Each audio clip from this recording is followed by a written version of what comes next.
မင်္ဂလာပါဒီတော့ဂုံးစင်းတဲ့ဗီဒီယိုလေးတင်ပြပါမယ်လောမမီကထမင်းကျွေးမယ်ဆိုလို့ဒီနေ့ဘော်ရာနီကဂုံးတော်ဆင်းကြတယ်ဘာရင်ချက်ကျွေးမယ်လိုက်ကြည့်နော်ဒုတိယတက်ဆိုတော့တက်ရပါတယ်ကျမတို့တွေ3မိုင်ထိပါဒါတော့ဟင်းချက်ကျွေးမယ်မမေပါမိကမပေါ့ဆိုပြီးတော့အထဲဝင်ပြေးသွားပါလေကဲသူကျွေးမှာလားတဲ့ကင်ချီဟင်းရည်လေးပါတဲ့ပြင်နေပါပြီဘာဒီပြင်မှန်းတော့မသိဘူးပေါ့နော်ဝတ်သားလေးနေတာဝတ်သားရဲ့ကင်ချီဟင်းရည်ပါကျမတို့ထမင်းချက်ဖို့ပြောထားတယ်ရှင်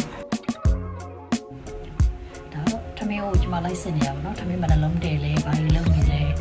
ရှောက်ပြီးတော့လီဖိုးနေရပါသူများချက်တာကိုလိုက်ပြီးတော့တော့ချက်နေစေပါပဲဒါတော့နောက်တစ်ယောက်ပါသူတို့နှစ်ယောက်ကတော့လီဖိုးတာမဟုတ်ဘူးသူတို့နှစ်ယောက်ကအတင်းတုံနေရဘယ်သူတင်းလဲတော့မသိဘူးကျမလည်းမကြားရဘူးပေါ့နော်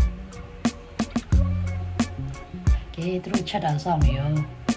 ဘာလေးမှမသိတဲ့ဟာလေးကျမကတိနေတယ်ပေါ့နော်ကဲရှားပါပြီပဇွန်မာတဲ့ပဇွန်စီလေးနည်းနည်းတော့များတယ်ပေါ့နော်ဒါကင်ချီဟင်းပြင်းနေတာဝတ်သားနဲ့ကင်ချီလေးနဲ့ဟင်းနေနေများသွားတော့လေအဲ့တော့အနေနဲ့ခောက်ဆွဲလေးထည့်လိုက်တယ်ဟာရမ်းဝင်ပါရတာရှိတော့ခောက်ဆွဲလေးပါထည့်လိုက်တော့ရမ်း perfect ရပါပြီမြန်မာကိုရီးယားချစ်ကြည်ရေးပေါ့နော်အပတ်တုပ်လည်းပါတယ်ကင်ချီခောက်ဆွဲလည်းပါတယ်ဒါတော့ပဇွန်ကြော်ပေါ့နော်ဒါတော့ကျွန်မခဏခဏတောင်းနေလို့ဘူးလိုက်ချတာပေးတာစုံလေးကြည့်ပြီးလို့ကျေးဇူးပါ